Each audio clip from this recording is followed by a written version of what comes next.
Cabbage 65 catering స్టైల్లో oil పీల్చకుండా క్రిస్పీగా ఎలా చేయాలో చూద్దాం. వీడియోలోకి వెళ్ళే ముందు this is Kalpana. Welcome back to our YouTube channel Kalpana the vlogger. ఇంకా ఛానల్ని సబ్స్క్రైబ్ చేయకుండా వీడియోస్ చూస్తుంటే వెంటనే ఛానల్కి సబ్స్క్రైబ్ చేయండి. ముందుగా ఒక క్యాబేజ్ తీసుకొని అందులో హాఫ్ కట్ చేసుకొని దాన్ని మీడియం సైజ్ పీసెస్గా కట్ చేసుకుంటున్నాను. క్యాబేజ్ ముక్కలు మరీ సన్నగా కట్ చేస్తే ఆయిల్లో వేయగానే మనకి ఫ్రై అయిపోతాయి, టేస్ట్ కూడా బాగుండదు. సో కొంచెం మీడియం సైజ్ పీసెస్గా కట్ చేసుకోండి. ఇప్పుడు ఈ క్యాబేజ్ ముక్కలన్నీ వేరే ప్లేట్లోకి వేసుకొని టేస్ట్కి సరిపడా సాల్ట్, 1 స్పూన్ వరకు కారం, half spoon garam masala, half spoon జీలకర్ర పొడి, 1.5 స్పూన్ వరకు కార్న్ఫ్లోర్, 1 స్పూన్ మైదా, 1.5 స్పూన్ వరకు రైస్ ఫ్లోర్, హాఫ్ స్పూన్ అల్లం వెల్లుల్లి పేస్ట్, 1 స్పూన్ నిమ్మరసం, ఆప్షనల్గా చిటికెడు మీకు నచ్చితే రెడ్ ఫుడ్ కలర్ యాడ్ చేసుకొని ఇవన్నీ బాగా కలిసే విధంగా క్యాబేజ్ ముక్కలను నలుపుతూ మిక్స్ చేసుకోవాలి. మనం కలిపే కొద్దీ క్యాబేజ్లో వాటర్ అనేది ఊరుతుందండి.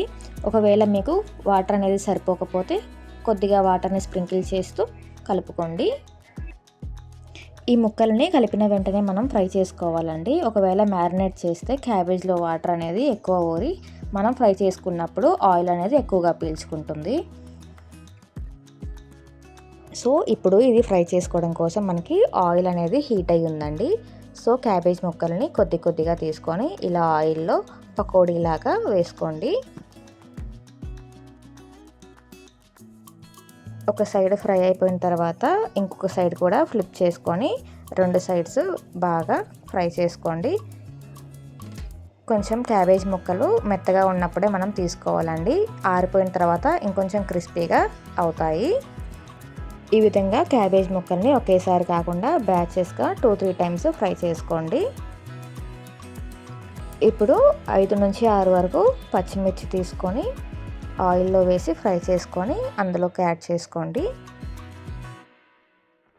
అలానే కొద్దిగా కరివేపాకు, జీడిపప్పులు కూడా ఫ్రై చేసుకొని తీసుకోండి. అంతే అండి, క్యాబేజ్ 65 రెడీ అయిపోయింది. పప్పులోకైనా సాంబార్లోకైనా చాలా టేస్టీగా ఉంటుంది. ఒకసారి మీరు కూడా ట్రై చేసి ఎలా ఉందో కామెంట్ చేయండి. Thank you for watching.